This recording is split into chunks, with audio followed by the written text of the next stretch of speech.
Hi, my name is Lacey, and I'd like to tell you about the time when I was literally the only girl in the town I lived in. I know it sounds absolutely crazy, and believe me, the second I realized what was going on, I completely freaked out. But first, let me tell you a bit about my life so you can understand how this strange turn of events came to happen. When I was a little girl, I had a pretty normal childhood. My mom and dad were amazing, and they spent a lot of time with me. They were loving and sweet, and dad was like a superhero to me. He always came to my rescue when I was in trouble, and he told the best bedtime stories in the entire world. I didn't have any brothers or sisters, but I was okay with that.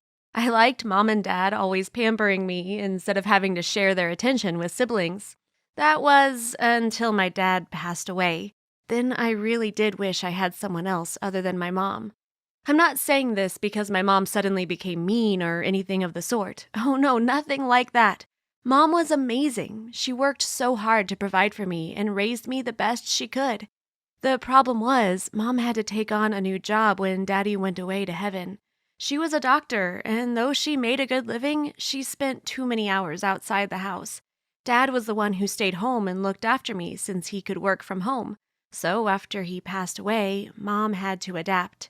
She got herself a job making house calls for a big company. The good part was that she made a really good living, and she could afford to buy me nice things and spend lots of time with her only daughter. The bad part, well, we had to move constantly because she was sent wherever she was the most useful. We moved about twice every single year. It was really insane, but at least the company paid for everything. The truck, the packers, the houses. They even gave her a big bonus every single time they sent her to a new location. It was a bit of a struggle, though, since I never got to stay in a single place long enough to make any real friends. That's why now I wish I had a brother or sister. Then at least I'd have someone other than my mom who I didn't have to say goodbye to whenever we packed up and moved all over again. As you might guess, it's a struggle to give everything up every 6 or 7 months. I think we never stayed anywhere for longer than 10 months tops. It was insane since I kept having to adapt to a new school only to pack up again when I was beginning to make new friends. And so I wasn't really shocked, but rather annoyed when my mom walked into my room and announced that we were moving again in a week's time. I rolled my eyes and gave her a frustrated look.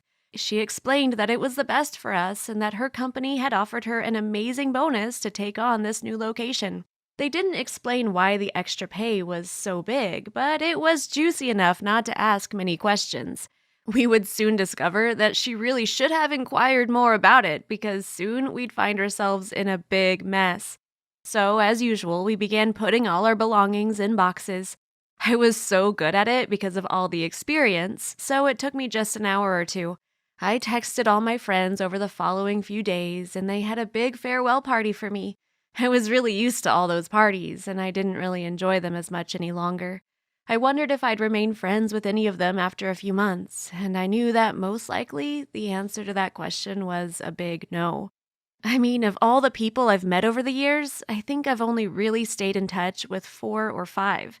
If you consider that I've been moving around at least twice a year since I was 8, then you can only imagine how many people I've left behind. When we arrived at the new town we'd be spending a few months in, I was shocked.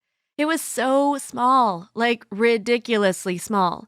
We later discovered that the entire population consisted of less than 1,000 people. I'm not even kidding you, it's absolutely insane. Now, the thing is, all the people who lived there were super wealthy. That's why my mom was sent there. There were not enough people to merit a good hospital to be built, but these wealthy people wanted to have an on-call doctor. The company my mom worked for would send someone to live there for a few months before replacing the doctor with a new one when they got too irritated with the small town life. This alone was curious, yes, but there's another big detail that I haven't told you about yet. Remember how I told you that I was the only girl in my town at one point? Well, this was the village I was speaking about. This place had been founded by men who wanted to get away from the women in their lives. Some were guys who liked other guys, and some simply wanted to spend time in a little piece of heaven without so many gals around. Mom was allowed there since they needed a doctor urgently, and she was the only one available to spend a few months there 24/7. That meant that I was going to an all-boys school and basically live around nothing but men during at least 3 or 4 months. Mom was so angry, and she told her employers that they should have warned her about it. They apologized and offered her an even bigger bonus for her to stay at least 12 weeks. She considered quitting, but the money was really good, and after that period of time was over, they promised they'd give her a really nice home in a big city and allow her to work there for over an entire year. That was a really good deal, and so Mom ended up reluctantly agreeing. I wasn't happy about it at all, and it felt so wrong that I should be the only underage girl in that town. Now, Mom and I really caught the guy's attention.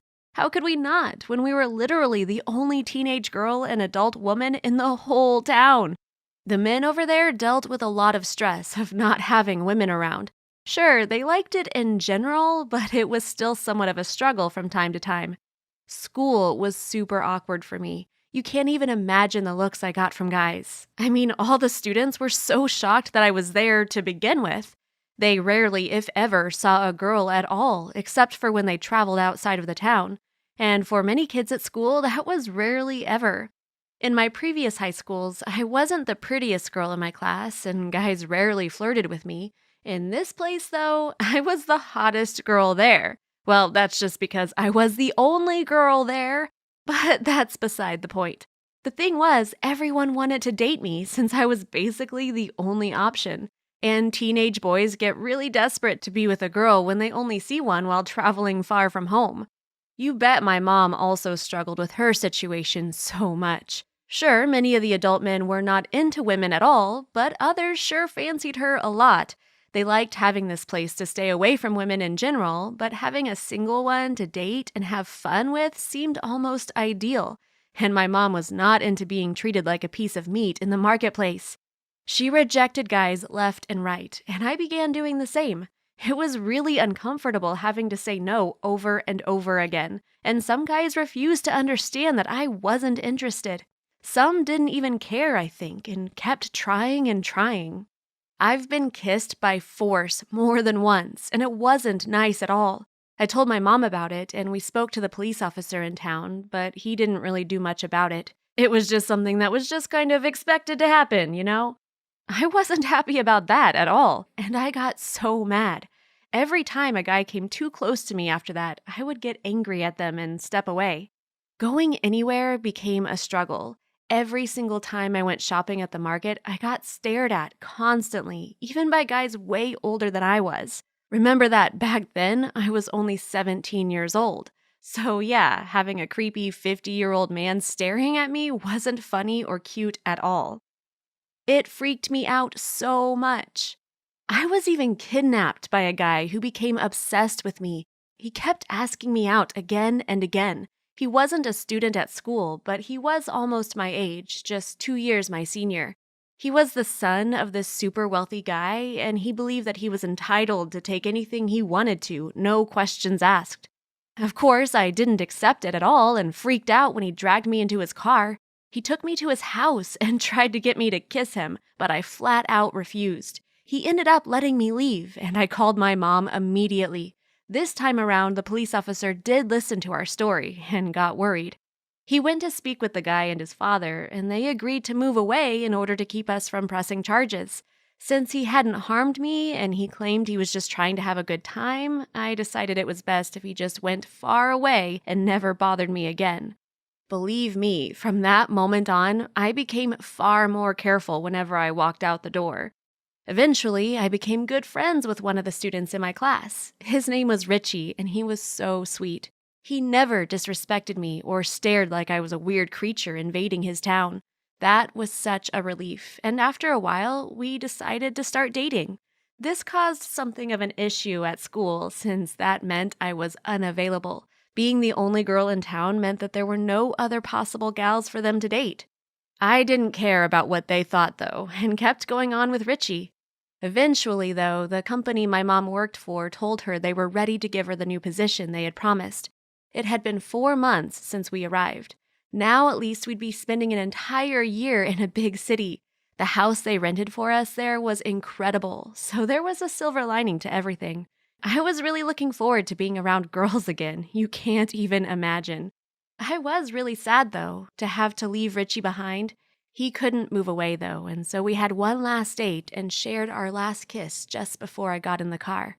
My mom drove away, and I felt really sad, but super relieved as well.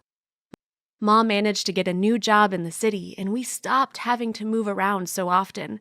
That was a really nice change of pace. Still, I'll never forget the months during which I was the only teenage girl in an entire town. Thanks for watching. What is the craziest place you ever moved into? Let us know in the comments. Don't forget to subscribe and check out other videos on the channel.